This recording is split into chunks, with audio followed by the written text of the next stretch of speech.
Buenas tardes.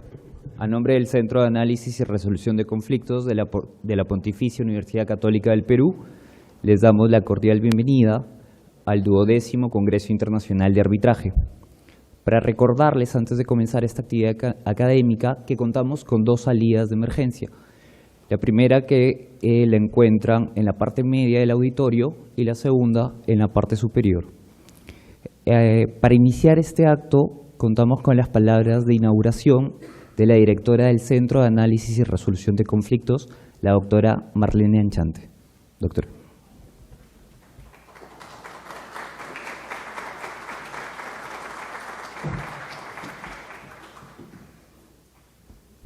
Muy bien.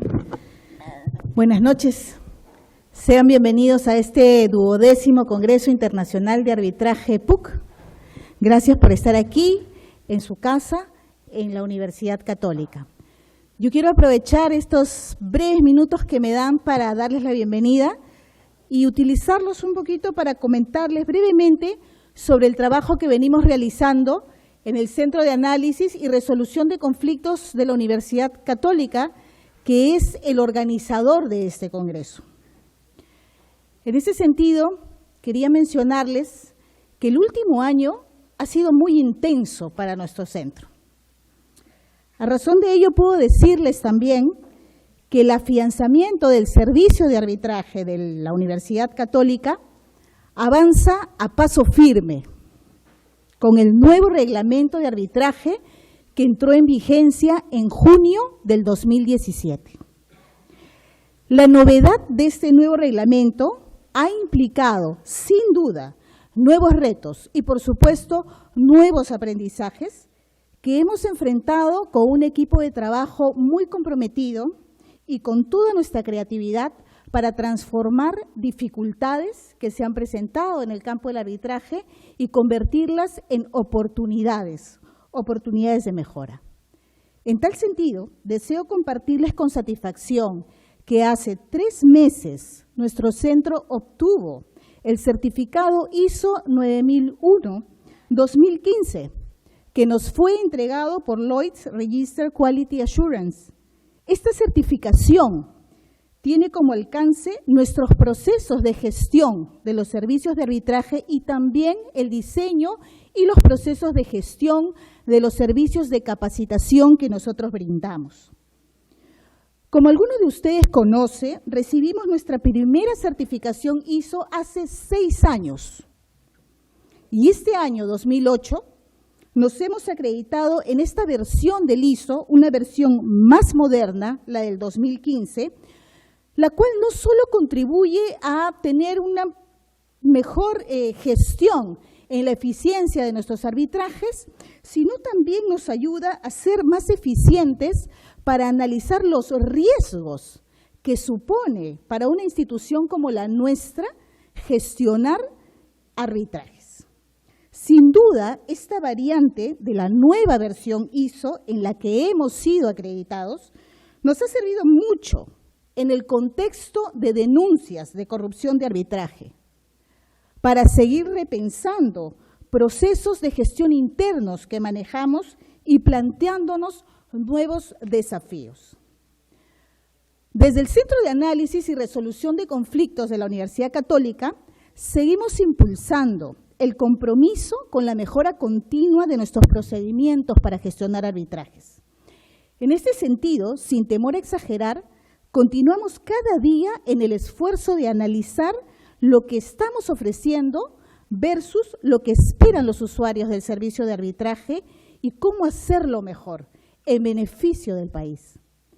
Pero esta expectativa relativa a la operatividad del servicio de arbitraje no se puede desligar de la ética, de la transparencia y de la integridad.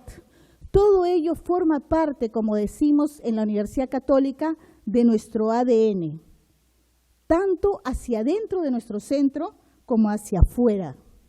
La ética nos ha guiado desde que nacimos en el Centro de Arbitraje de la Universidad Católica. Nos guía y nos seguirá guiando de acuerdo a los valores de la universidad.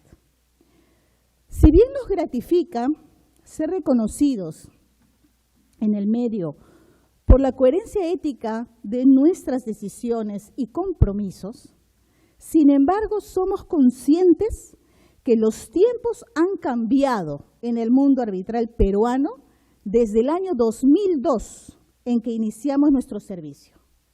Y en la actualidad, el arbitraje como mecanismo de solución de controversias está recibiendo fuertes cuestionamientos de quienes dudan de su imparcialidad y ética de los operadores de este sistema. En tal sentido, hemos aceptado con absoluta convicción el reto de hacer del arbitraje en contrataciones con el Estado un mecanismo transparente que no se escude en la confidencialidad, porque lo que está en juego en los arbitrajes con el Estado son cuestiones de interés público, que no solamente implican costos económicos para el país, sino costos sociales para los peruanos y peruanas. Algo hemos avanzado. Ustedes pueden acceder a través de nuestra página web a todos los laudos de los arbitrajes, donde una parte es el Estado, que se han llevado en nuestro centro. También podrán allí conocer quiénes son los árbitros que han llevado estos casos, qué árbitros han sido designados, entre otros. Pero somos conscientes que hay mucho más que debe ser puesto a la luz cuando se gestionan procesos de arbitraje con el Estado y esperamos que ello sea ampliamente discutido en este Congreso. Por lo pronto, en el Centro de Análisis y Resolución de Conflictos de la Universidad Católica, hemos puesto en marcha la implementación del ISO 37001, el cual es un sistema de gestión antisoborno. Es la primera norma ISO de carácter voluntario y certificable, reconocida internacionalmente para la gestión y certificación de la correcta puesta en marcha de un sistema de gestión antisoborno. El alcance previsto para el ISO 37001 será tanto para nuestro servicio de arbitraje como de capacitación. A través del mismo nos fortaleceremos para prevenir, detectar y minimizar el soborno en todas sus formas a través de un sistema de gestión de riesgos. La auditoría que nos permitirá acceder a dicha certificación ISO está prevista para el primer trimestre del próximo año, luego de lo cual espero poder comunicarles nuestra nueva certificación. Por otra parte, quisiera también aprovechar este momento para comentarles acerca de otros compromisos que hemos asumido, como el de promover en el arbitraje una mayor equidad de género. Hay mucho que caminar en este sentido. Nuestras estadísticas, por ejemplo, evidencian que en el 2017 el 72% de las designaciones de árbitros recayeron en varones y 28% en mujeres. El Centro de Análisis y Resolución de Conflictos PUC se ha comprometido a hacer todos los esfuerzos para que esta brecha se acorte y las cifras se equiparen, dando oportunidades a mujeres que cumplan los requisitos para desempeñarse como árbitros de manera eficiente, imparcial y ética. De igual forma, nos interesa crear y dar oportunidades a profesionales jóvenes que se sumen en el compromiso de promover un arbitraje eficiente y ético acorde a la realidad y a las necesidades urgentes de nuestro país. No quiero abusar de este breve tiempo que me han dado para darles unas palabras de bienvenida y antes de terminar, debo hacer mención y agradecer sinceramente a quienes nos apoyan para la realización de este congreso. En primer lugar, a la colaboración del Estudio Mario Castillo Freire. Tenemos también a Forest Partners como auspiciador Platinum, a quienes debo agradecer la capacitación que hoy día brindaron a todos nuestros secretarios arbitrales en la temática de peritaje en los arbitrajes. Asimismo, como auspiciadores GOL, agradecemos al estudio Olaechea, al estudio Osterling y Alfredo Soria Aguilar, arbitraje en contratación pública y privada. Finalmente, como auspiciadores Silver, C&C Abogados, Peruvian Young Arbitrators y Tafur Asesores y Consultores. Muchas gracias a todos ellos por auspiciar nuestro 12º Congreso Internacional de Arbitraje de la Universidad Católica. Voy a dar paso ahora a la siguiente mesa. Gracias.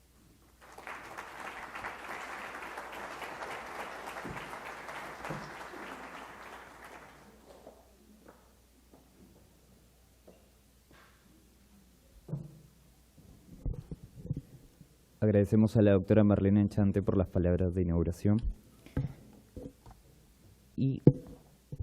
Iniciamos con la mesa número 1, cuyo tema es Todos los caminos llevan a la solución, análisis de los mecanismos de solución de controversias en la contratación pública.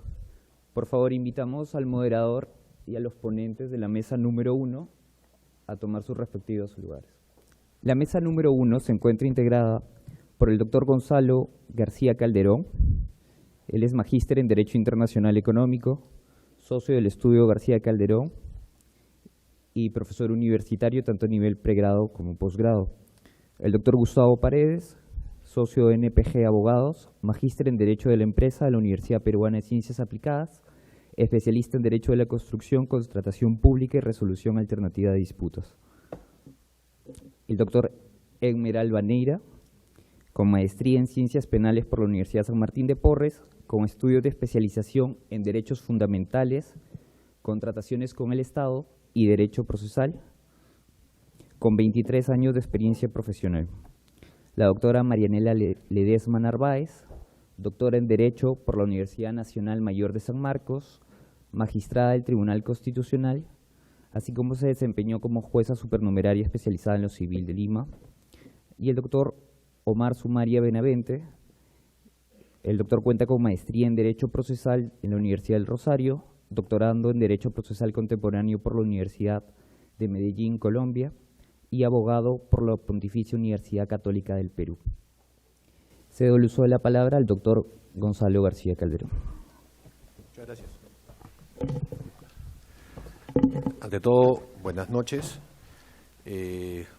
Primero agradecer por la 12ª invitación de la Universidad Católica desde la época del doctor César Humán Barrón, que fue el iniciador, el que propició estos congresos con tanto éxito hasta la fecha. La verdad es que ha habido un avance muy importante en el arbitraje en el Perú. La primera exposición básicamente tiene por objeto analizar el rol de los famosos dispute boards. ¿Qué pasa con los mitos, las realidades de esta propuesta en nuestro país? Si efectivamente el doctor Gustavo Paredes nos va a explicar cómo ha ido evolucionando este mecanismo de solución de controversias en nuestro país a la luz de diversas legislaciones, de la asociación pública-privada, etcétera, y de la realidad actual. Sin más, los dejo en el uso de la palabra al doctor Paredes. Gracias. Buenas noches, muchas gracias. Quiero agradecer también igualmente al Centro de Análisis y Resolución de Conflictos de la Universidad Católica por la invitación a participar en esta edición número 12 del Congreso Internacional de Arbitraje. Siempre es grato compartir con ustedes estas jornadas y la verdad no lo venía haciendo desde algunos largos años. El tema que me han pedido que desarrolle es el tema de la Junta de Resolución de Disputas. He traído un PowerPoint que por favor quisiera ver si lo podemos poner en el camino.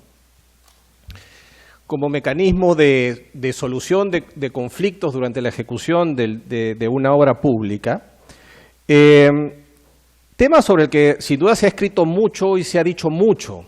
Yo voy a tocar básicamente en estos 10 minutos 3 temas muy prácticos que ayuden a tener muy claro cómo opera el tema de la Junta de Resolución de Disputas en su relación con el arbitraje y mejor aún, cómo contribuyen a dotar de eficiencia en la gestión de los conflictos en obra pública.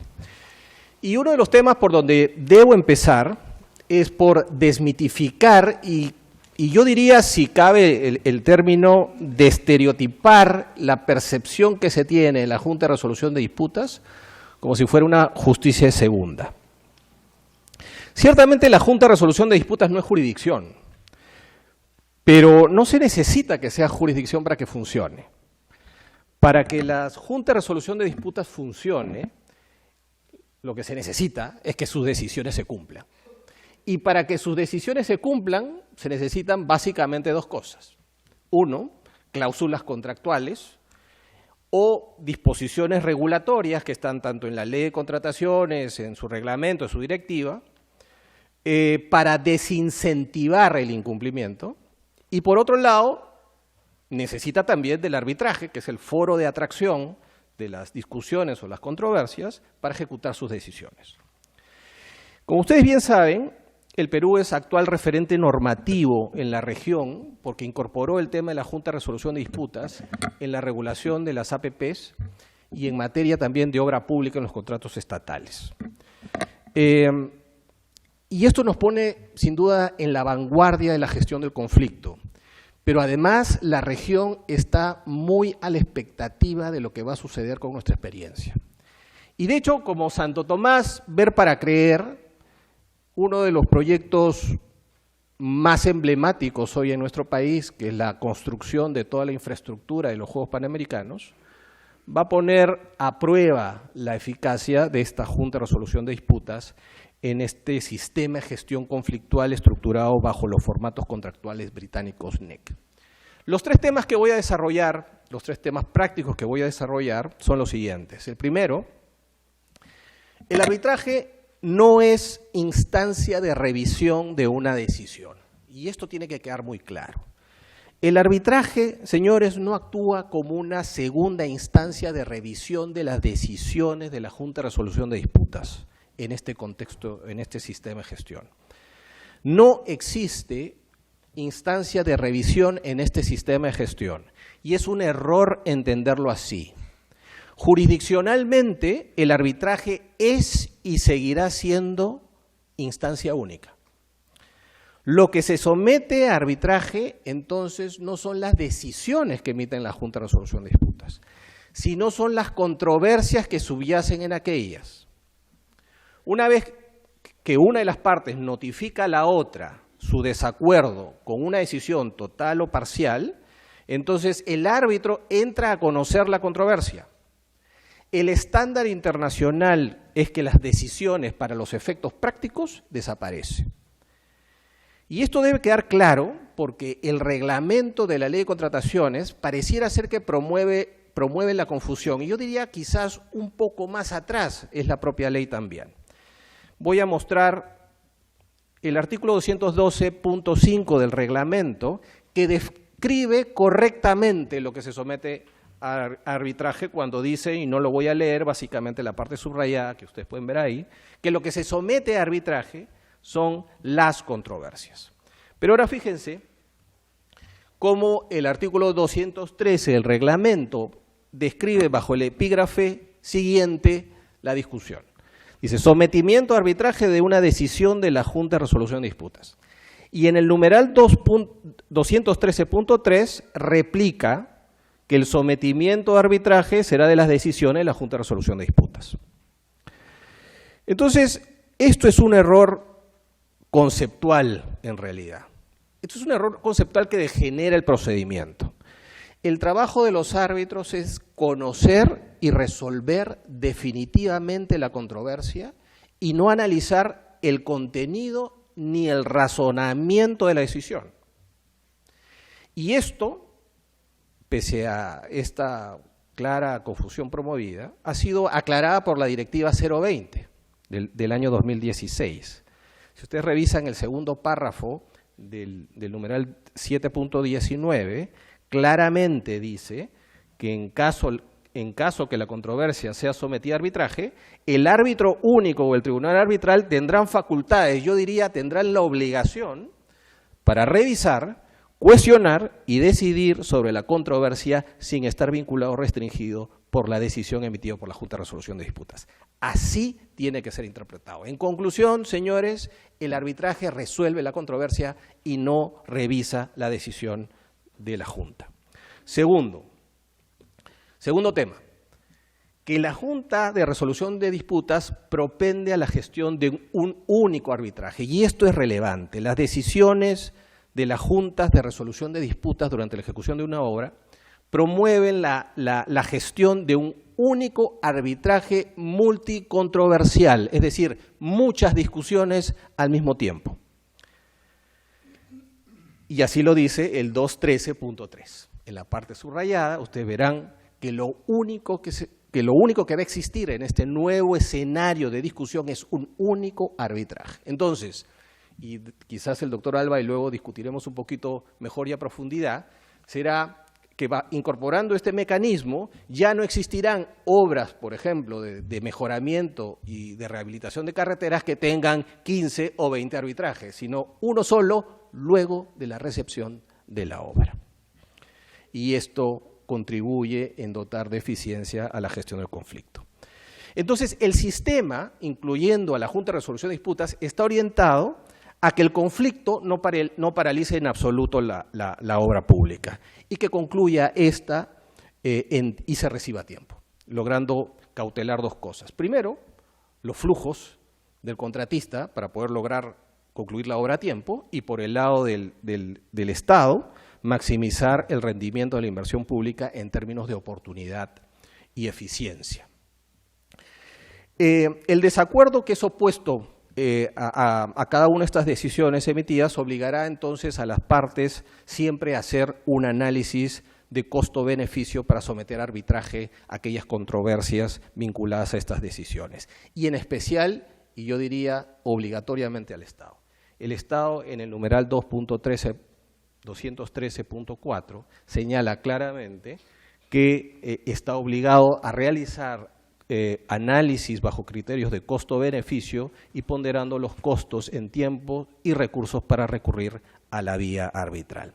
Entonces, lo que ustedes pueden ver a partir de esto es que la Junta de Resolución de Disputas ha venido a cambiar la manera de resolver los conflictos.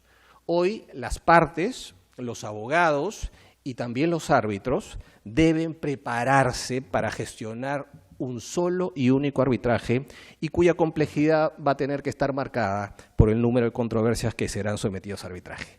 En este contexto, señores, la pregunta que surge es cómo hacer arbitrajes eficientes. Y tercero, la participación de la Junta de Resolución de Disputas en el arbitraje. Y esto es relevante porque aquí hay un cuestionamiento en el sentido de ver cuán útil puede ser la Junta de Resolución de Disputas en un arbitraje. Es decir, si los miembros de la Junta de Resolución de Disputas pueden prestar testimonio experto en un arbitraje. O finalmente, si sus decisiones pueden ser utilizadas como prueba documental para acreditar la certeza de determinados hechos. Y de hecho esto lo vamos a analizar en el contexto del artículo 213.1 del reglamento. Claramente dice que en el arbitraje correspondiente la Junta de Resolución de Disputas no forma parte del proceso. A ver, ciertamente la Junta de Resolución de Disputas no son parte demandante ni puede ser parte demandada porque no constituyen ningún centro de interés opuesto a otro, eso es lógico. Lo que pareciera ser que es el direccionamiento de la norma es si se puede excluir o no la Junta de Resolución de Disputas como un elemento de prueba. Y aquí el tema es interesante, pero también debatible. Y debatible porque hay circunstancias en las que los escasos registros contemporáneos que se pueden dar en la ejecución de un proyecto de obra pública van a requerir de elementos de prueba y uno de los elementos de prueba naturales que están y que se pueden dar en la ejecución de una obra pública es justamente las decisiones de un adjudicador, quien además, dicho sea de paso, son testigos naturales y neutrales de lo que sucedió en el proyecto. En mi opinión, la exclusión como elemento de prueba de las juntas en un arbitraje depende mucho de la regulación y el acuerdo de las partes. Por ejemplo, fíjense, la ley de contratación del Estado, y especialmente en el tema de la directiva, la 020, en la cláusula 4 del modelo de contrato tripartita, señala claramente que no se designará a un miembro de la Junta como árbitro, ni tampoco podrán ser llamados como testigos, pero no se dice nada respecto de la prohibición que existe de presentar una decisión como elemento de prueba documental. Si han revisado el reglamento del Centro de la Universidad Católica con relación a la Junta de Resolución de Disputas, existe una prohibición clara con relación al tema y dice que no pueden ser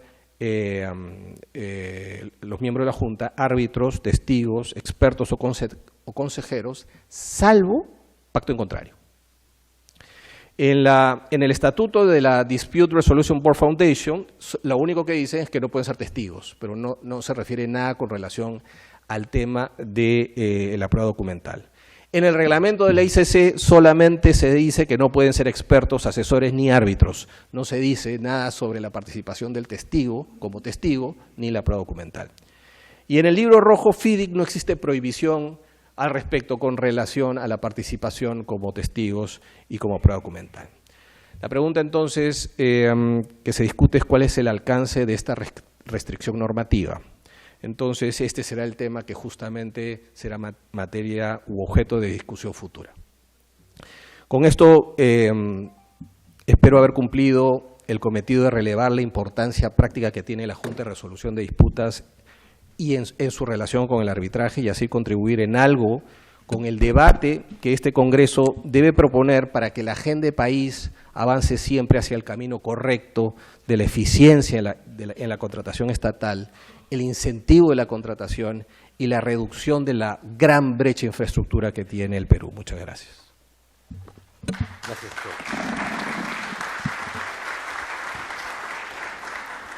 Gracias, Gustavo. Con cargo a, luego de finalizadas las exposiciones, tener un breve intercambio de posiciones. Sin duda, la Junta de Resolución de Disputas quiere ser un actor importante, y como ha mencionado el doctor Paredes, ahora es el hermano menor del arbitraje, pero quiere convertirse en el hermano mayor en algún momento, o quiere convertirse en un futuro, en un mecanismo de solución que efectivamente sea igual de eficiente como en la práctica está sucediendo hoy día con el arbitraje. Y dentro de esa misma línea, el debate de las exposiciones el día de hoy son otros mecanismos que también son considerados como hermanos menores del arbitraje, entre ellos la conciliación. Y el doctor Alba nos va a explicar cuán de cierto es ello. Es decir, hoy día la conciliación en el Perú, el Estado peruano ha invertido muchísimos esfuerzos en promover la conciliación, tanto intraproceso como extraproceso, incorporándolos desde hace muchos años al interior del proceso ordinario y en la práctica, sobre todo no desde el punto de vista laboral ni desde el punto de vista de familia, pero sí desde el punto de vista civil, no ha tenido una eficiencia. Realmente los casos solucionados a través de la conciliación, según diversos estudios, son muy pobres. E igual sucede en la contratación del Estado. Y eso aparentemente se quiere modificar, y eso es lo que el doctor Alba nos va a explicar ahora con la modificación de la ley, y cuán real es que efectivamente el Estado, los procuradores, los funcionarios, los titulares del pliego, se involucren en aceptar, firmar un acuerdo conciliatorio y que el riesgo de que papá Estado a través de la Contraloría luego no les jale la oreja y les diga por qué firmaron una conciliación, por qué se dieron intereses o derechos subjetivos que el Estado tenía o creía tener y no se vean inmersos en una problemática luego de denuncias penales. En consecuencia, toda esa problemática interesantísima que acabo de comentar la va a mencionar y explayar el doctor Alba. Le dejo el uso de la palabra. Muchas gracias, buenas noches. Agradecido también por la invitación del centro para que esta noche pueda presentarles la ponencia referida al análisis de la conciliación como posibilidad de solucionar una controversia, una mirada estatal. Efectivamente, se nos encarga esta ponencia en calidad de integrantes de este sistema denominado Sistema de Defensa Jurídico del Estado, y en el desarrollo de nuestras actividades pues tenemos alguna vinculación con la responsabilidad de enfrentar los procesos arbitrales día a día, desde el cargo que ejercemos de la Procuraduría Pública del Ministerio de Transportes y Comunicaciones. Bien, a modo de preámbulo vamos a señalar, y es conocido por todos nosotros, que en las escuelas de Derecho de nuestro país se nos forma con una conducta adversarial, se nos forma desde el primer día que vamos a la Facultad de Derecho a enfrentarnos al otro, a demostrar quién tiene las mejores pruebas, quién tiene las mejores condiciones para poder salir victorioso dentro de una controversia jurídica o una incertidumbre jurídica. Es decir, es una enseñanza que nos lleva, nos motiva a estar preparados siempre a enfrentarnos en un proceso, dentro de un juicio. No hay una formación de el inicio de la carrera que nos permita que nos permita llevar a cabo una negociación, una conciliación, adentrarnos un poco al sistema de los principios y los razonamientos que guían el procedimiento de una conciliación. Es una relegación que se hace desde las universidades, no hay un curso obligatorio, en muchas de ellas en las que se puede enseñar a los alumnos a tomar posición frente a una controversia y que nos pueda llevar a negociar ciertos derechos disponibles y arribar a una posible conciliación. Entonces, nos cabe formularnos en este sentido la siguiente pregunta: ¿cuál es el perfil del abogado que se está formando en las facultades de Derecho? Tener una respuesta a esta pregunta es de vital importancia, dado que estos serán los funcionarios, los abogados que formamos serán unos funcionarios que más adelante van a tomar decisiones trascendentales frente a los diferentes procesos en los que existe una posibilidad de conciliar. ¿Cómo un funcionario puede tomar importantes decisiones si en la etapa de formación no se le enseñó las herramientas necesarias para dar solución de manera efectiva a una litis? Si solamente en la etapa de formación universitaria les hemos enseñado a conseguir los elementos probatorios para demostrar determinada posición, determinado derecho, y que una persona independiente, imparcial, resuelva respecto de una posición frente a la otra, y no sumergidos dentro del ámbito de una negociación.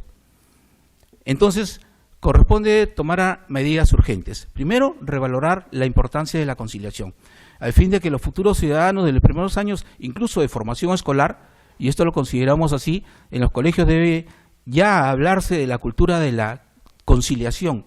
Se les inculque esta cultura de paz y la importancia de la conciliación. Asimismo, en las diferentes facultades de Derecho debe repensarse la integración dentro de la malla curricular de los cursos de conciliación como materias obligatorias. Bien, luego de este preámbulo ingresamos un poco al tema de fondo. La ley número 30.225, modificada por decreto legislativo 1341. ¿Qué nos dice el artículo 45.5? Nos dice: la conciliación se realiza en un centro de conciliación acreditado por el Ministerio de Justicia y Derechos Humanos. Bien, estamos en materia de contrataciones del Estado. Si vamos a ir a un centro de conciliación del Ministerio de Justicia y Derechos Humanos, la mayoría de nosotros ha ido a un centro de conciliación y ha encontrado conciliadores que son especializados en materia civil, en materia laboral o en materia de familia, que es el mayor número de profesionales dedicados a la conciliación que se han especializado en estas materias. A la fecha, no creo que existan muchos profesionales conciliadores que puedan tener una especialización en materia de contratación del Estado. Y sentarse en una mesa para escuchar una posición de un contratista frente a un representante del Estado que va a resolver una controversia derivada de un contrato, tiene que tener un conocimiento poco más desarrollado que cualquiera respecto a la contratación del Estado. Entonces aquí lo que necesitamos es ir formando profesionales, conciliadores, que se puedan especializar en la contratación estatal. Luego viene el segundo punto que hemos desarrollado acá, que el arbitraje institucional se realiza en una institución arbitral acreditada por el organismo supervisor de las contrataciones de Estado. Aquí quiero señalar lo siguiente: a la fecha todavía el OCE no ha concluido esta tarea de acreditar las instituciones que van a intervenir en estos arbitrajes institucionales. Es urgente. Desde el lado de la defensa del Estado nos encontramos frecuentemente en situaciones en las que necesitamos designar o señalar un centro de arbitraje que esté acreditado por el OCE y aún no lo tenemos. Tenemos que entrar en negociación directa con los contratistas y muchas veces esto es difícil y terminamos cediendo uno o el otro para derivar esas controversias generalmente a un arbitraje ad hoc. Bien, dice la misma disposición en el segundo párrafo que la entidad debe proceder a realizar el análisis costo-beneficio, considerando el costo en tiempo y recursos del proceso arbitral, la expectativa de éxito de seguir el arbitraje y la conveniencia de resolver la controversia en la instancia más temprana posible. Nos parece importantísima esta disposición, innovadora. Nos parece que están detalladas, precisadas en este párrafo todos esos valores que deben tener en cuenta los funcionarios de una entidad para, de manera previa a un arbitraje, poder evaluar la posibilidad de ir a una conciliación en donde puedan resolverse las controversias. el análisis de costo-beneficio, el tiempo de duración del arbitraje, los costos que va a generar este arbitraje y las materias comprendidas dentro del arbitraje son aspectos que tienen que formar parte de un análisis por parte de los funcionarios mediante la emisión de un informe técnico. Y nos dice además que constituye responsabilidad funcional impulsar o proseguir la vía arbitral cuando el análisis costo-beneficio determina que la posición de la entidad razonablemente no será acogida en dicha sede. Es decir, si desde un principio tú, funcionario del Estado, estás advirtiendo que el resultado del proceso arbitral muy probablemente sea adverso a la entidad, entonces tienes que meditar, analizar, proponer la medida más adecuada para no arribar a un arbitraje bajo responsabilidad funcional. Aquí un poco que vamos a señalar que existe un poco de una falta de cultura a la que he hecho referencia al inicio de la exposición por parte de los funcionarios, porque no es fácil que un funcionario público pueda tomar una decisión sobre un tema controvertido y donde se ven involucrados altos intereses patrimoniales de la entidad. Más adelante vamos a señalar un poco los aspectos que constituyen incentivos y los que son desmotivadores respecto de la posibilidad de arribar a una conciliación. Quiero señalar que en el reglamento de la ley de contrataciones también, el artículo 183.2, señala algo importante, que el titular de la entidad o el servidor en quien éste haya delegado, esta parte de la delegación me parece importantísima, porque ¿qué es lo que está ocurriendo a partir de la vigencia de esta ley? Al inicio de cada año, los titulares de la entidad emiten la resolución ministerial delegando facultades, porque obviamente el titular del sector, sea el ministro, sea el director o cualquier otro funcionario, no está involucrado directamente en estas decisiones y delega la facultad. Pero ¿en quiénes está delegando?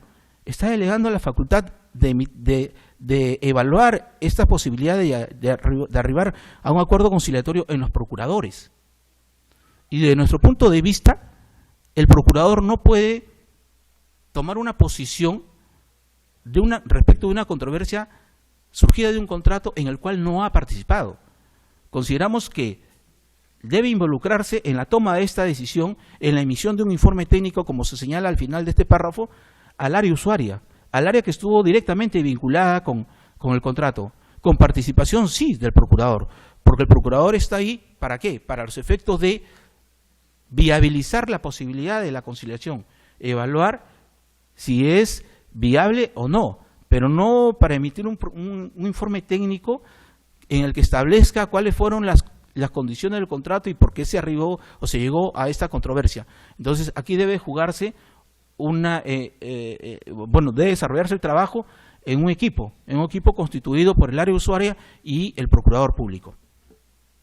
No obstante, como he señalado, se está delegando solamente esta responsabilidad en el procurador público.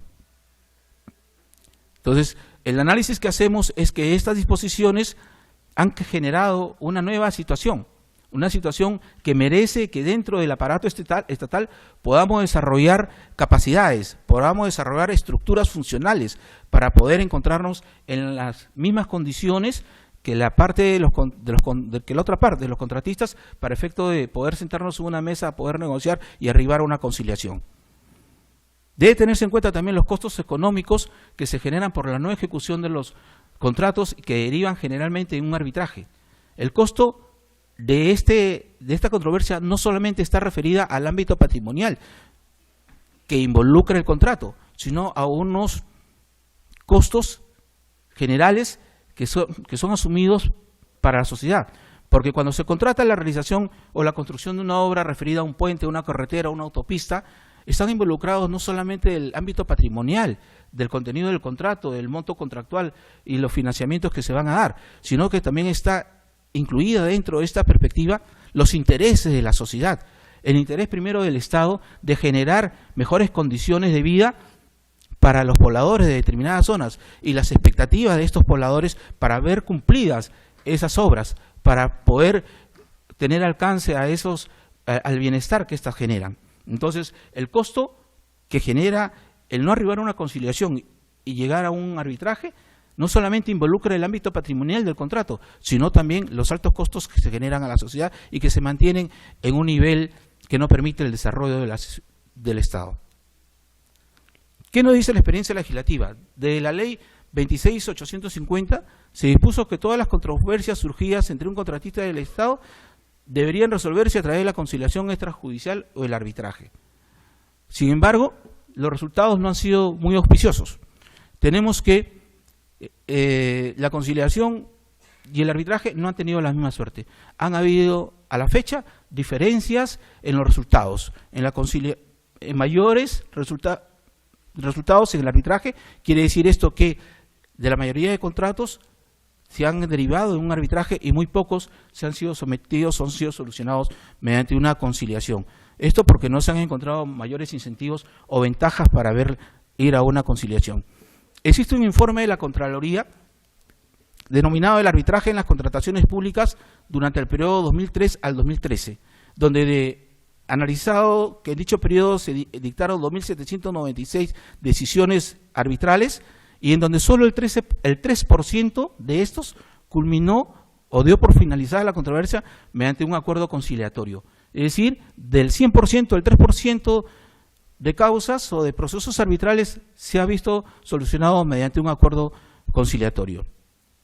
Ahora, con la ley de contrataciones vigente, la 3225 y su reglamento, se han implementado estas nuevas condiciones que pueden llevarnos a la conciliación, a la Junta de Resolución de Disputas o al arbitraje institucional, de manera que puedan someterse estas de acuerdo al acuerdo de las partes, ¿no? Se pensó que al incorporar la conciliación y el arbitraje se reduciría en parte en la carga procesal de la jurisdicción ordinaria. Sin embargo, esto no está acreditado a la fecha, por el contrario, se ha visto incrementados el número de procesos arbitrales. Bien, se está buscando, mediante estas medidas legislativas, tratar de persuadir de que la conciliación es un mecanismo viable, alternativo, en el que podemos llegar a soluciones integradoras de la solución.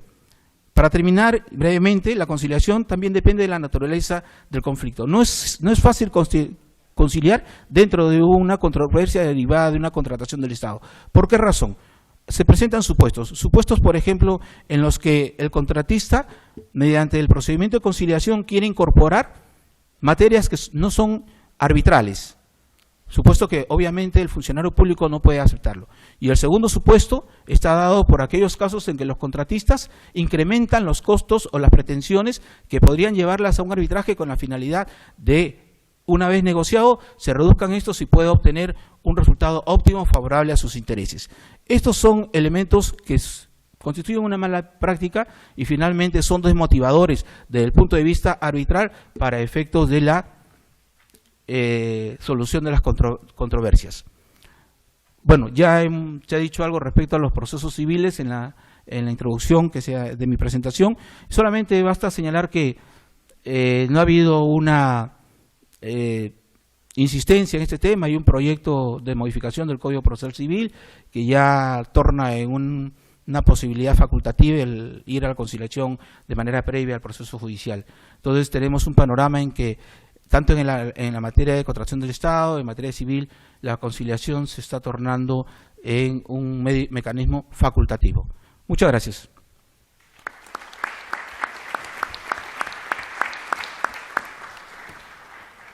Gracias, doctora. Lo hemos escuchado.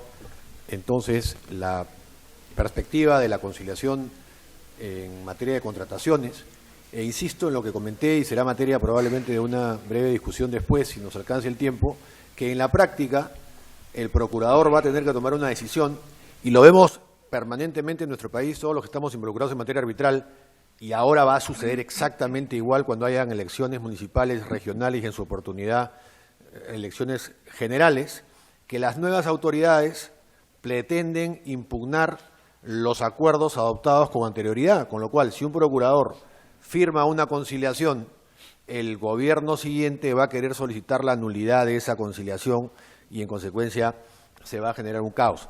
Y además lo que comenté, y quería en su oportunidad pedirle que me conteste al doctor Alba, si es que los procuradores se sienten empoderados para poder firmar una conciliación sin el temor luego que Contraloría diga por qué realizaste ese acuerdo si es que se ha perjudicado al Estado por más análisis de costo-beneficio y por más documentación que se presente. Pero en fin, vamos a nuestra tercera panelista, que es por todos conocida, la doctora Marianela Ledesma, que nos va a hablar ahora sí sobre el hermano mayor, sobre el arbitraje, y en consecuencia, desde la perspectiva, desde la visión de una procesalista, que ahora es miembro del Tribunal Constitucional, y cómo ve el arbitraje a la luz de la realidad actual en materia de contrataciones del Estado, no en materia de arbitraje privado, sino en materia de arbitraje con el Estado. Dejo con ustedes a la doctora Ledesma. Nuevamente.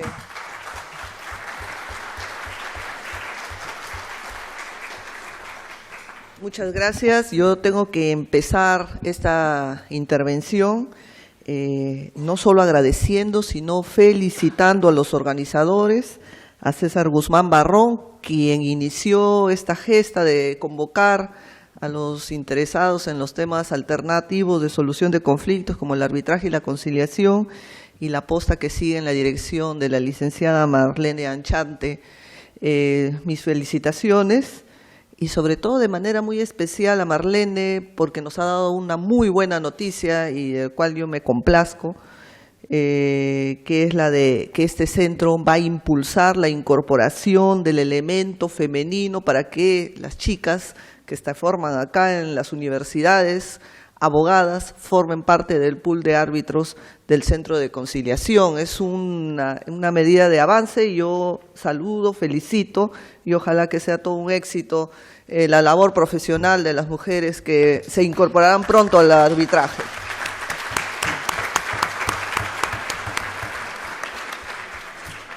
Bueno, a mí me ha tocado el tema vinculado al arbitraje estatal y darle una mirada crítica a este instrumento que nos acompaña ya por décadas en el manejo, sobre todo de la solución de los conflictos derivados de la contratación estatal.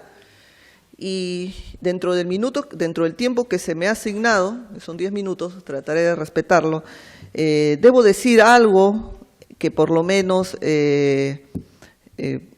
nos presente una mirada crítica a ellos. Y yo he querido focalizar en 4 ideas centrales y trataré de enfocarlas. La primera idea que quiero yo compartir con ustedes está vinculada con lo que llamamos la transparencia.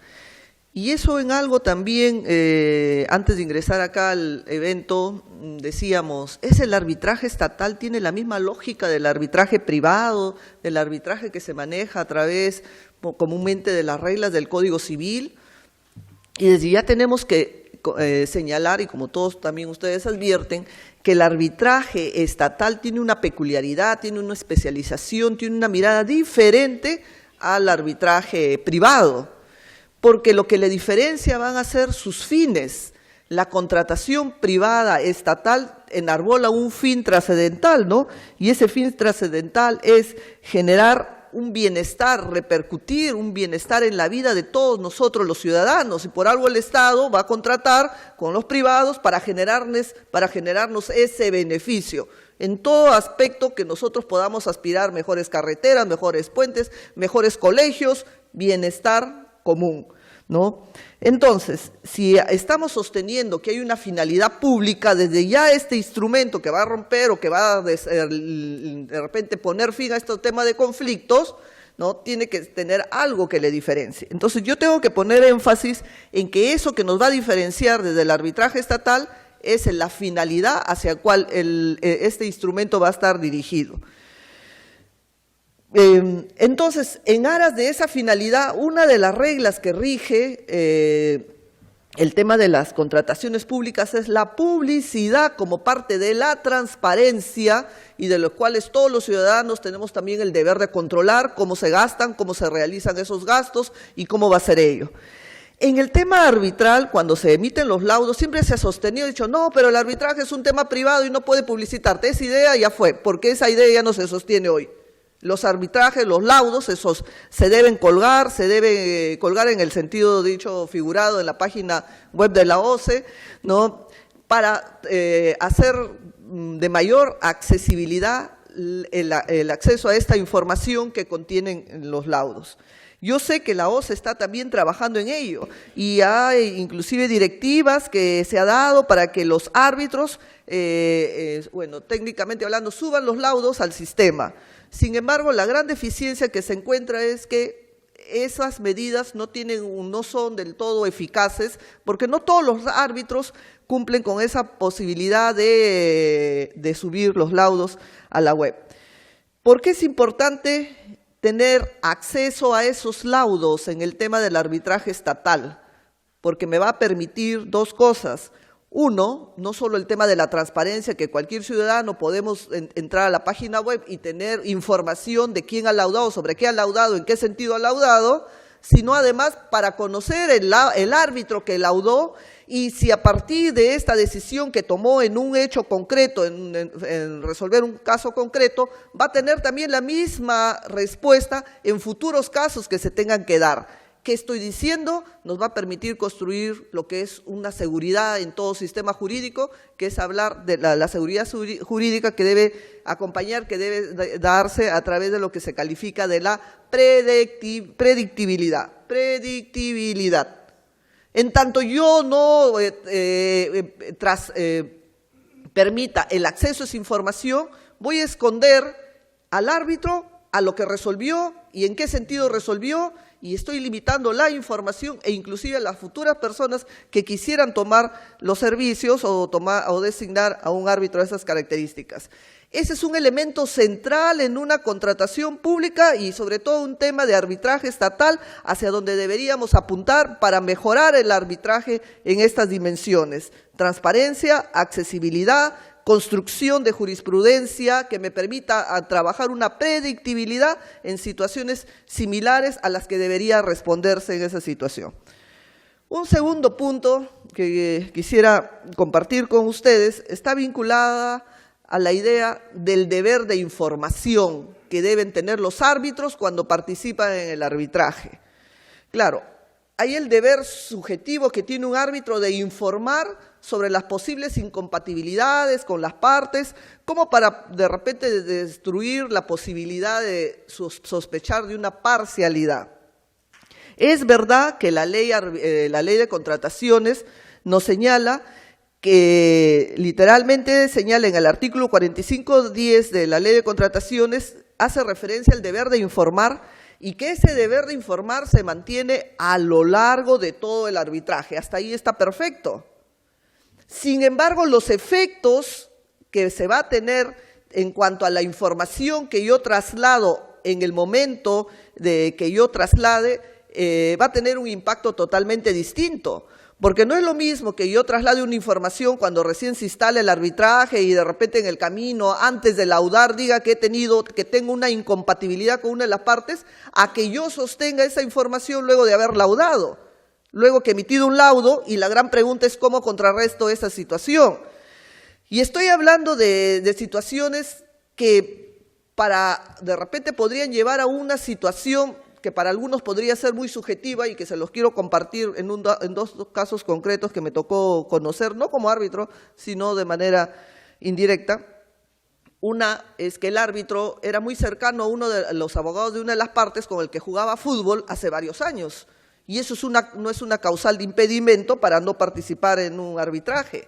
O la que en algunos años atrás coincidió en una fiesta de Año Nuevo y pasaron el Año Nuevo de maravilla, pero pasaron muchos años y hoy le tocó ser árbitro y la contraparte le tocó ser abogado de una de las partes.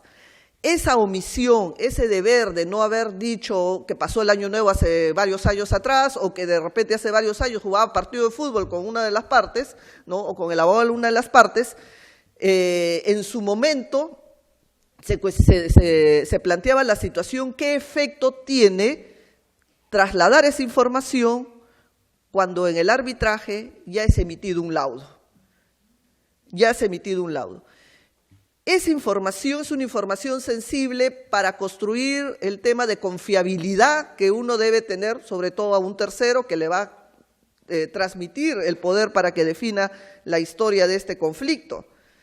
Pero mi intervención viene a colación de este tema porque si bien la ley dice que el deber de informar está a lo largo de todo el proceso, los efectos son totalmente diferentes y el mecanismo para contrarrestar esos efectos son muy reducidos.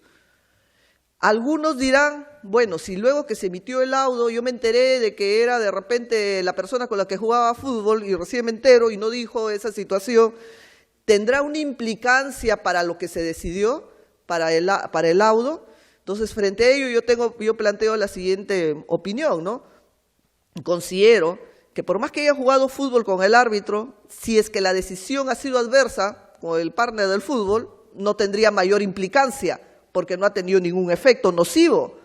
Pero si más bien la decisión ha sido favorable con el que jugaba fútbol hace años y que mantuvo en privacidad o en reserva, sí justificaría una posibilidad de preocuparnos hasta qué punto este árbitro fue imparcial o no al momento de decidir.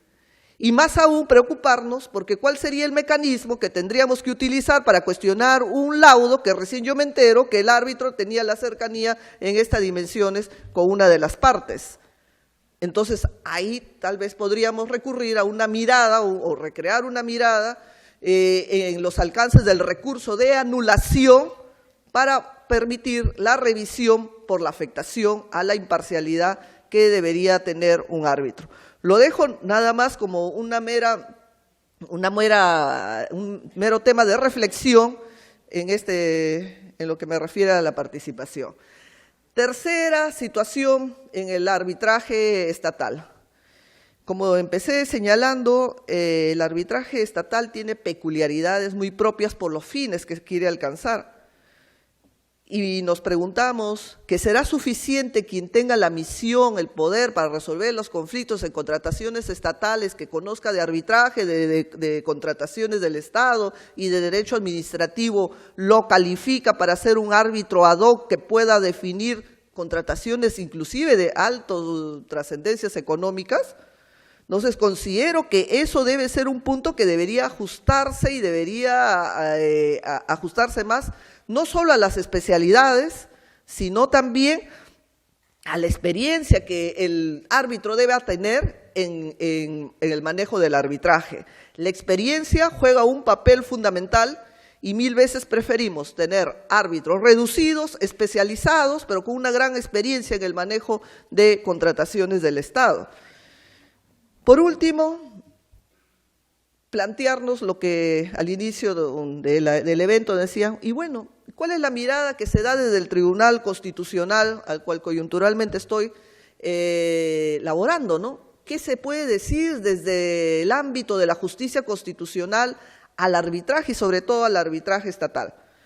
Bueno, yo tendría que compartirles, más que decirles, los efectos de una decisión que dentro de unos minutos las voy a leer, pero sí decirles algo en concreto.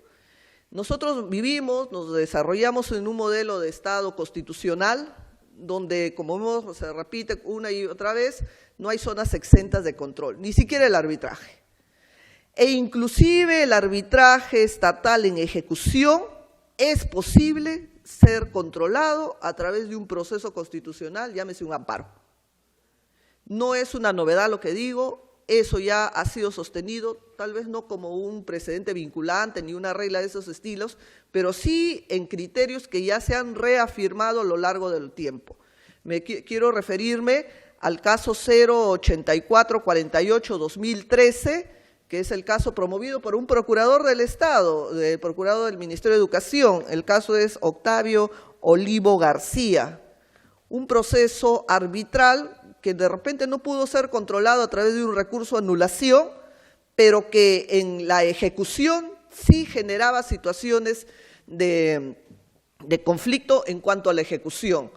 Entonces, este procurador planteó el amparo y el tribunal señaló en el fundamento 11, dijo lo siguiente: cuando se emite una resolución arbitral que desconoce, incumple, desnaturaliza o inejecuta el laudo arbitral emitido, no existe mecanismo recursivo alguno para promover, toda vez que el recurso de anulación, según la norma del arbitraje, solo proceda contra laudos. ¿Y qué hacemos con las ejecuciones?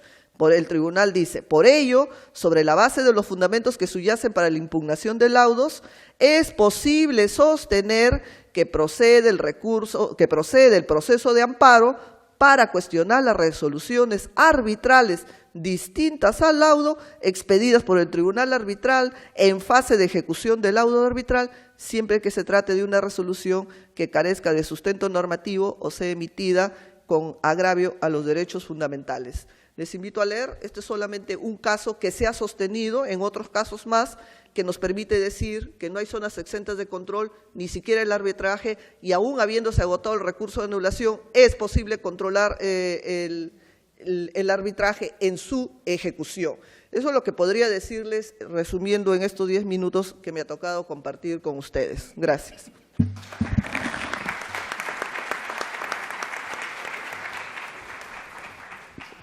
Muy bien, gracias, doctora. Vamos a escuchar ahora la participación del doctor Sumaría respecto al Poder Judicial, que como acaba de señalar la doctora Ledesma, el arbitraje, como cualquier acto, requiere un contrapeso. Los árbitros, evidentemente, pueden cometer errores, y esos errores están sujetos a una supervisión, a una fiscalización, a una garantía, y esta se ejerce a través del recurso de anulación del laudo arbitral. Y el recurso de anulación del laudo arbitral ha establecido también el Tribunal Constitucional que es la vía idónea para resolver cualquier controversia que pueda haber afectado derechos constitucionales durante el desarrollo del arbitraje. Y en consecuencia, este ente encargado de supervisar, de regular, de fiscalizar a los árbitros es el Poder Judicial, en particular una sala especializada o las salas especializadas, ¿no es cierto?, en materia comercial. Entonces, la ley de arbitraje ha sido muy clara al establecer en su artículo 62, segundo párrafo, que los jueces superiores no pueden entrar a revisar el fondo de la controversia, sino solo pueden revisar la formalidad del proceso, básicamente lo relativo a la validez del convenio, a lo que comentábamos hace un rato, se comentaba hace un rato respecto a la participación de los árbitros, su imparcialidad, su independencia, el debido proceso, etcétera, la validez del laudo, el plazo que se dictó, etcétera. Y en consecuencia, lo que nos va a contar el doctor Sumaría el día de hoy es si realmente hoy el Poder Judicial está actuando correcta o incorrectamente en esta revisión a través de los recursos de anulación, si la famosa motivación o falta de motivación que ha generado hoy día más del 80% de causales de anulación que son declaradas fundadas por el Poder Judicial se deben a esta supuesta falta de motivación, si efectivamente el Poder Judicial está funcionando correcta o incorrectamente respecto a este mecanismo incorporado en el Decreto Legislativo 1071 y, por supuesto, en la Ley de Contrataciones del Estado. Dejo con ustedes al doctor Sumaría para que nos cuente respecto a la participación del Poder Judicial en los recursos de anulación. Gracias. Buenas noches. Debo confesarles que tengo una extraña maldición, que siempre me toca hablar último en las exposiciones, en los eventos y en las mesas. Y entonces me hace recordar un evento en que así un expositor le tocaba hablar último y le dijo al señor presidente de la mesa, ¿de cuánto tiempo dispongo? Y él le dijo, usted puede hablar todo lo que quiera, pero en 5 minutos todos nos vamos. Entonces, como no quiero que se aburran, mi exposición va a ser con mi apellido, muy sumaria. Ya quiero agradecer al Centro de Análisis y Resolución de Conflictos de la Pontificia Universidad Católica del Perú por la invitación a este evento y sobre todos ustedes por estos minutos de paciencia que les pido. Como bien lo ha expresado el doctor Gonzalo García Calderón, mi tema es la visión del Poder Judicial en la anulación de los laudos sobre contratación pública. Para ello un antecedente. El 2 de diciembre de 2013 se reunió la primera mesa de trabajo entre la OCE y el Poder Judicial justamente para estos temas sensibles de anulación de laudos. Identificaron 2 temas. Uno, enriquecimiento sin causa y adicionales de obra como hecho constitutivo de causal de anulación y falta de efecto de motivación del laudo como causal de anulación. Estas mesas, no sé si hubo la segunda o tercera, pero lo importante es que haya más, son importantes. ¿Por qué? Porque los actores involucrados ya van detectando esos elementos que están, digamos, en conflicto, en controversia, en discrepancia, pero debían ser más amplias, no solo la OCE Poder Judicial, sino los centros de arbitraje, el colegio de abogados, etcétera. Como segundo antecedente, Como segundo antecedente,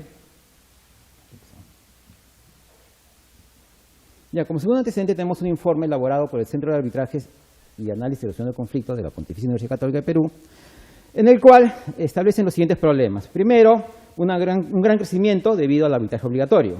Luego, un sistema procontratista y que el Estado siempre pierde los arbitrajes en los que es demandado. Y que ha sido contaminado por la corrupción que es practicada por algunos malos árbitros y algunas malas partes.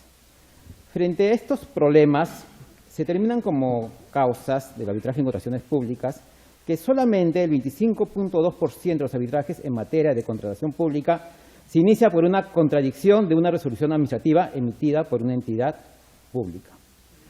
En contrasentido, el 74.8% de los arbitrajes se inician por ausencia de una resolución administrativa, sobre la base de que se solicita que se reconozcan derechos al contrato o incumplimientos contractuales del Estado, o demora en la aprobación de sus pronunciamientos, ausencia de pronunciamientos, o incumplimiento del pago del contratista conforme a lo establecido en el contrato respectivo. ¿Esto qué nos quiere decir?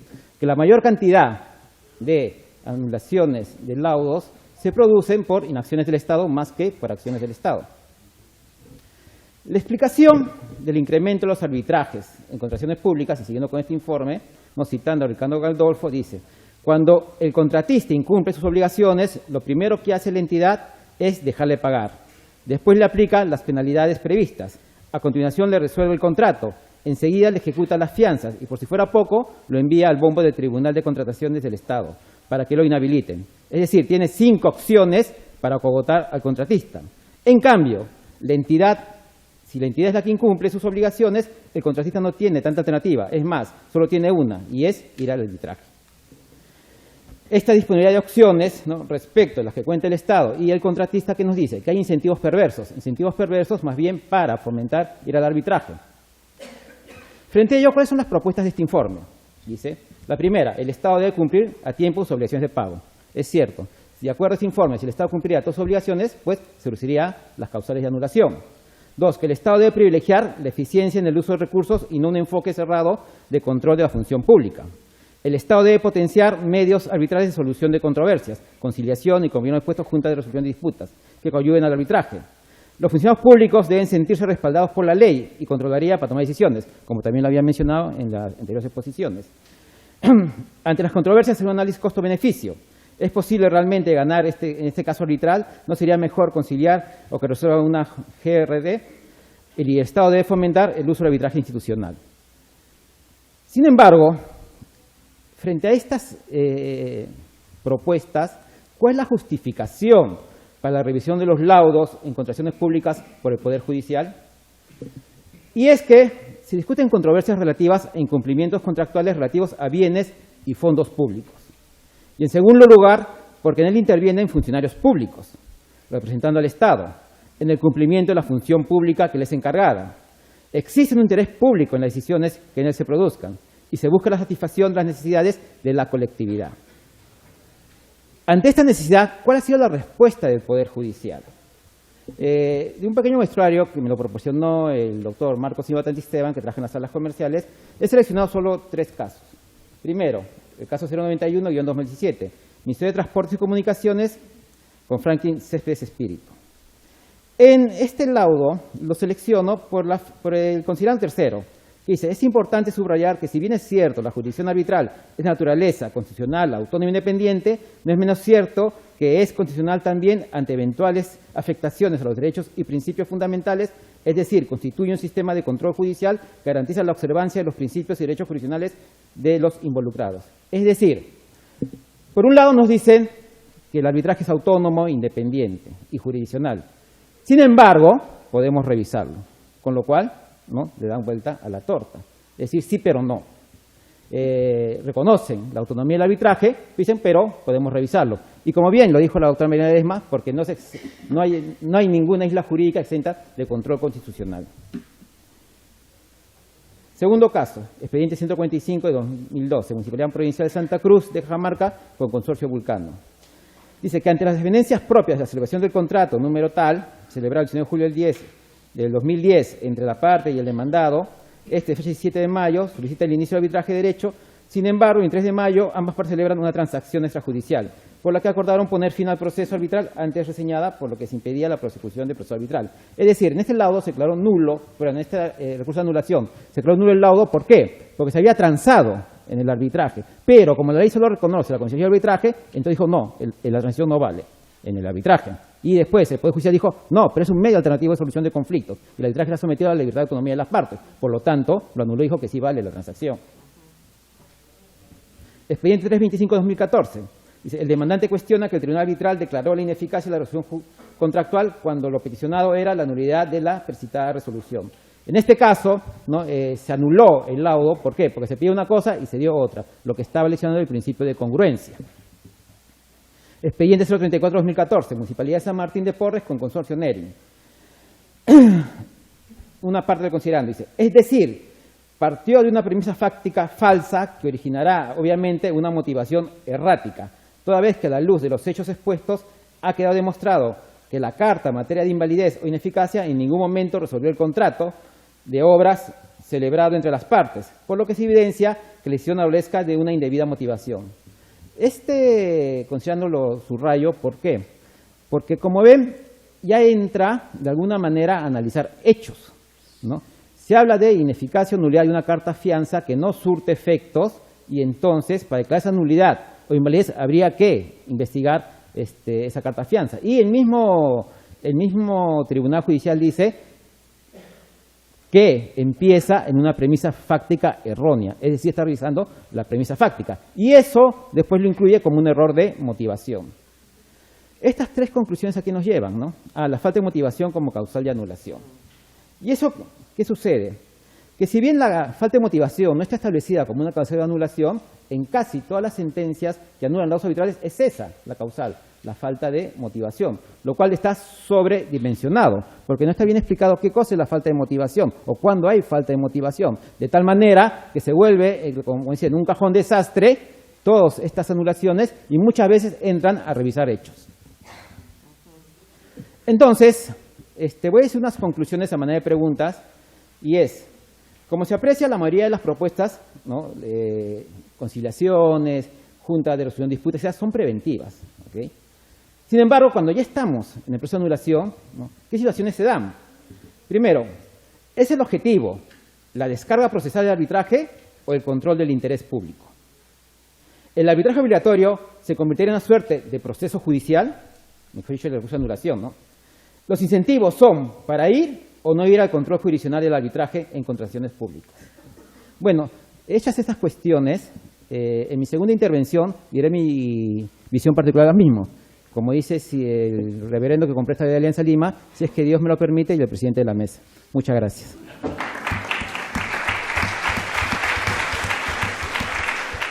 Vamos a iniciar una ronda de preguntas y quiero empezar con el doctor Paredes preguntándole respecto a la transparencia que se le exige a los árbitros respecto a el deber de declaración al momento de aceptar el cargo de árbitro, este deber de declaración, de exponer los últimos años, dependiendo de cada centro de arbitraje, 5 años, 3 años, cualquier vinculación que pueda existir con las partes, con los árbitros, con sus coárbitros, en fin, ustedes conocen perfectamente las obligaciones en materia de revelación que debe hacer un árbitro. Y la pregunta que le quiero formular al doctor Paredes es, ¿qué revelación deben efectuar aquellos que son designados como miembros de los dispute boards, de la Junta de Resolución de Disputas? Y si efectivamente estas decisiones que ellos adoptan se van a colgar, como señaló la doctora Ledesma, en algún portal, en algún lugar donde uno pueda acceder para tomar conocimiento de cómo fallaron respecto a un tema específico al interior de una obra que está siendo materia de decisión por parte de los miembros de la Junta de Resolución de Disputas. Gracias. Bueno, la pregunta tiene muchas implicancias, pero creo que yo debería partir diciendo que la transparencia es fundamental para anclar la confianza del arbitraje como método de solución de controversias, pero también para anclar la confianza que se tiene sobre la Junta de Resolución de Disputas o sobre los miembros de la Junta de Resolución de Disputas. Creo que abrir la mayor cantidad de información y este deber de revelación también está presente en los miembros de la Junta de Resolución de Disputas. La transparencia de la información tiene un valor sustancial en la credibilidad del sistema y en la eficiencia del sistema. Y creo que la relevancia digamos, el aporte que la Junta de Resolución de Disputas hace en un sistema de gestión de conflictos en obra pública, donde el principal usuario del arbitraje es la obra pública justamente, es justamente la información contemporánea que se tiene del avance del desarrollo del proyecto. Porque la idea es no llegar a la solución de un conflicto con información ex post, o sea, los árbitros van a conocer el conflicto posteriormente a lo que sucede. Lo relevante del tema es tener esta información abierta en este sentido, de manera contemporánea al avance, porque el tener la información da un poder relevante al momento de resolver, porque nos acerca hacia una realidad técnica y contractual. Es decir, hacemos más predecible la solución de los conflictos cuando estos conflictos se resuelven con información temprana. La Junta de Resolución de Disputas requiere de información temprana, cierta, transparente y abierta para darle una solución eficiente. Pero además agrego algo que en materia de obra pública va a ser, yo creo que en los siguientes 5 o 10 años, una herramienta muy poderosa para transparentar la gestión del proyecto, y es cómo el aporte de la tecnología en la gestión del proyecto, y para esto me refiero al Building Information Modeling como una plataforma colaborativa de información, va a hacer que toda la información de la gestión del proyecto se mantenga en tiempo real en todos los actores, es decir, la Contraloría, el Estado, la supervisión, el contratista, subcontratista, y mejor aún, los miembros de la Junta de Resolución de Disputas van a tener acceso a información de esta plataforma tecnológica que va a permitir transparentar justamente la información y con esto y con ello cerrarle la puerta a la corrupción, porque la corrupción se mueve en las sombras, y en la medida que abramos la información y le demos claridad a todo el proceso de solución, creo que esto va a ser una herramienta poderosísima para reducir estos niveles de corrupción, ¿no? Muchas gracias. Quería preguntarle al doctor Alba básicamente lo relativo a la conciliación del Estado, partiendo de una pregunta que probablemente sea un poco agresiva, pero es natural que un privado, cuando tiene un conflicto con otro privado, pueda ceder derechos que considera que tiene para llegar a una solución rápida y eficiente. Es decir, si, no sé, tengo un inmueble y el inquilino no se va y en la conciliación me establece la posibilidad de devolverme el inmueble en el mes de diciembre, acepto, o si me debe 100, acepto que me pague 80. La pregunta es, ¿el procurador o el titular del pliego o quien éste señale tiene la facultad, desde el punto de vista, digamos, filosófico, desde el punto de vista de la naturaleza de la conciliación, la posibilidad de ceder derechos del Estado que nos pertenecen a todos los ciudadanos para llegar a un resultado, en lugar de ir a un arbitraje donde, o en su momento el Poder Judicial, donde un tercero va a decidir quién efectivamente le asiste el derecho, porque claro, el Estado ha decidido que las controversias que emanen de las contrataciones, de adquisiciones de obras, bienes y servicios, vayan a un arbitraje de derecho, y justamente no permite el arbitraje de equidad porque señala que el Estado no puede estar sujeto a la conciencia de un árbitro. Y por eso en el arbitraje privado sí se permite el arbitraje de conciencia o de equidad, pero en el arbitraje con el Estado no. ¿No sería entonces la conciliación un equivalente a permitir un arbitraje de conciencia? Peor aún, porque el procurador o el titular del pliego, a su sola discreción, va a decidir aceptar o no la propuesta conciliatoria para no ir a un arbitraje cediendo derechos que el Estado tiene o puede tener. En consecuencia, por ahí creo que es una pregunta bien compleja, pero que finalmente discute la línea de flotación directa de lo que es la conciliación con el Estado, que se quiere promover, pero sin embargo todos tienen temor de aplicarla. Y regreso a mi pregunta inicial, cuando usted estaba o iba a exponer sobre efectivamente la viabilidad de que ese acuerdo conciliatorio luego no sea objetado por la Contraloría utilizando de alguna manera, probablemente con mayor locuacidad, los criterios que yo he utilizado en este momento.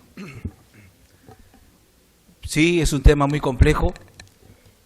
Las disposiciones contenidas en esta nueva ley constituyen un gran reto para el aparato estatal y especialmente para las áreas que están dedicadas al tema de contrataciones. Es difícil desde el punto de vista y desde la posición de funcionario público poder tomar una decisión que nos lleve a arribar a una conciliación. Pero para eso tienen que haber lineamientos. La ley nos habla, y como lo he señalado en mi exposición, de un informe técnico, ¿no? Informe técnico que tiene que estar basado en los hechos relacionados con la ejecución del contrato, probablemente con los acontecimientos del día a día, con las perspectivas de posibilidad de solucionar con un menor costo, en un menor tiempo, evitar pago de intereses, pago de honorarios profesionales y todo esto. Entonces, la dificultad que tiene el funcionario público en este momento, como lo dije también, constituye un desincentivo, porque siempre está atrás la idea de que si yo inclino mi decisión hacia firmar una conciliación, es muy posible que el que venga a supervisar este contrato luego de, o esta conciliación luego de firmada y ejecutada, pueda tener un punto de vista distinto y pueda decir, ¿y por qué no se hizo de otra manera o de esta otra manera? Es un tema muy subjetivo, es un tema de cultura, es un tema de conciencia, es un tema de encontrarle el buen sentido y el buen camino a la solución de estas controversias. Por eso es que hablaba también de la necesidad de ir generando promociones con esa cultura de paz, con esa cultura de sentarse a una mesa, escucharse y encontrar soluciones prácticas a los problemas. Y también pasa por una labor de la Contraloría General de la República de que tenga que ser un poco más comprensiva en el manejo de estos temas al momento de la fiscalización. Doctor Alba, ¿y usted cree que políticamente o nuestros políticos van a cambiar esa cultura de paz? ¿Realmente cree en la conciliación como un futuro real? ¿Cree que la Contraloría va a ser más empática con ustedes? Nuestra idea es plantear la implementación de estos medios de solución de controversias desde el inicio, desde que los pequeños están en la escuela, desde que los pequeños están formándose inicialmente hasta aquellos alumnos que están en la Facultad de Derecho, y no solamente en la Facultad de Derecho, sino en toda formación profesional debe tratarse estos temas de la mediación, la conciliación y la solución de controversias de manera pacífica, sin ir a una institución que pueda resolver esto mediante un proceso judicial. Gracias, doctor. Doctora Ledesma, una pregunta también creo conceptual. He sentido en sus palabras, en su exposición, que es clarísimo que el arbitraje, como ninguna institución, está exenta de la revisión constitucional. Sin embargo, el propio Tribunal Constitucional ha limitado la supervisión del arbitraje y ha señalado concretamente, y así lo dice el Código Procesal Constitucional, que la vía de anulación es la vía igualmente satisfactoria que la vía del amparo, y en consecuencia el Tribunal Constitucional no revisa ni puede hacerlo por propio precedente vinculante. Entiendo, a diferencia de la ejecución, que ha señalado usted correctamente, que sí es materia de un amparo, pero ¿daría la posibilidad de que el Tribunal Constitucional pudiese ingresar a revisar el fondo de la controversia luego de un recurso de anulación? ¿O eso ha quedado absolutamente zanjado y que efectivamente sigue siendo exclusividad del Poder Judicial a través del recurso de anulación? Bueno, gracias a la pregunta porque permite aclarar. El control ordinario es en el control ante el Poder Judicial, recurso de anulación, recurso es un mecanismo tasado bajo las causales del artículo 63. Sin embargo, esas causales son insuficientes y a través de los precedentes se han creado las reglas que establece el presidente María Julia. Y la lógica de tanto del recurso de anulación como el presidente María Julia tiene un objetivo que es un objetivo nulificante, desaparecer el laudo, declarar la nulidad del laudo. Lo que hemos hablado, lo que he planteado a continuación es el control a la ejecución del laudo. En la ejecución del laudo, la justicia constitucional no va a declarar ni la nulidad del laudo, pero sí va a tener efectos en controlar los alcances, los términos, si se están dando dentro de los límites que se dictó en el laudo. Forma parte de una seguridad y de una eficacia que debería tener la justicia arbitral para que se ejecute en los mismos términos y en las mismas condiciones en las que se han emitido los laudos. E inclusive también podría darse supuestos donde hay laudos que han recogido sobre materias inarbitrables y que inclusive no estuvieron sometidos al recurso ordinario de anulación, pero que sin embargo se piden su ejecución y el juez podría declarar su inejecución cuando estamos ante materias inarbitrables. Eso es un asunto, pero el laudo está presente ahí, pero será inejecutable. Con esa misma lógica, no solo el juez ordinario en la ejecución puede declarar la inejecutabilidad del laudo, que es diferente a la nulidad. También a través de un proceso constitucional se podría interferir ahí para controlar la ejecución de ese laudo, que en algunos casos las ejecuciones tienen grandes problemas, porque de repente, para decir, yo he dado una prestación de magnitud 5, pero me están ejecutando una magnitud 4, esto es una ejecución reducida, o me están dando más allá de lo que se laudó en ejecución. Entonces siempre tiene que existir por lo menos un mecanismo de control, y en este caso el tribunal, en el caso que les comenté, sí ha ampliado la tutela al control a la ejecución del laudo como parte de la tutela judicial. Gracias, doctora. Doctor Sumaría, usted nos dejó con la respuesta a medias. ¿Qué opina? Terminó como conclusión con sus preguntas, sí, y señaló que la mayoría de las propuestas, ¿no es cierto?, que se habían formulado respecto a la anulación del laudo, en la práctica significaba que los procuradores o el Estado o aquel en general que perdía utilizaba el recurso de anulación como un mecanismo de continuar con el proceso. Sin embargo, la norma actual ha establecido que para poder plantear un recurso de anulación tiene que hacerse un estudio de costo-beneficio y que incluso tiene que contar con la aprobación del titular del pliego o tiene que contar con una serie de garantías. En consecuencia, eso va a reducir probablemente las anulaciones del laudo. ¿Cuál es su posición respecto a esa norma o a esa exigencia formal de la ley? Gracias, doctor. Como lo dije al final de mi exposición, ¿cuál es el objetivo? ¿La descarga procesal o el control del interés público? Entonces, desde esta perspectiva, primero tendría que hacer una diferencia, ¿no?, un poquito, teoría del proceso. Hay dos tipos de recursos, los recursos ordinarios y los recursos extraordinarios. ¿Cuáles son los ordinarios? Aquellos que son ilimitados en cuanto al tipo de resolución, el tipo de causales y el tipo de efectos. Los extraordinarios, que son limitados en cuanto al tipo de resolución, efectos y causales. Típico recurso extraordinario, casación. Típico recurso ordinario, apelación.